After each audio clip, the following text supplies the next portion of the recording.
Well, the Foreign Office, which is hosting this, says it's not a problem. Actually, it shows that their measures are in place, that they put in place are working.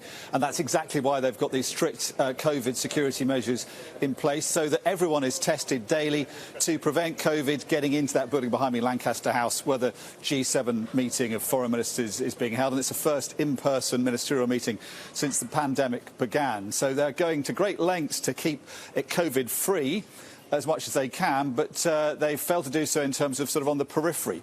The Indians weren't here yesterday. They are guests at the G7 meeting, along with the South Africans, the Australians and the South Koreans, but they were due to come here today, and as you were saying, they will be attending virtually. Dr. Jaishankar, the Indian Foreign Minister, confirming that he won't be able to come here in person. He tweeted earlier, was made aware yesterday evening of exposure to possible COVID-positive cases as a measure of abundant caution and also out of consideration for others. I decided to conduct my engagements in the virtual mode. That will be the case with the G7 meeting today as well. So after Sky News revealed that these two members of the Indian delegation had tested positive for coronavirus, that confirmation from him and from the Foreign Office, what we understand is that the rules for all the people coming here was that the quarantine requirement for countries like India was waived on the understanding that people were tested when they left their country of origin and when they came here. So the entire Indian delegation would have been tested on departure and then was tested on arrival here. It's not entirely clear when the results of those tests came out, but these Indian officials were, we think, although not entirely confirmed, involved in meetings with Priti Patel, the Home Secretary, Antony Blinken, the US Secretary of State.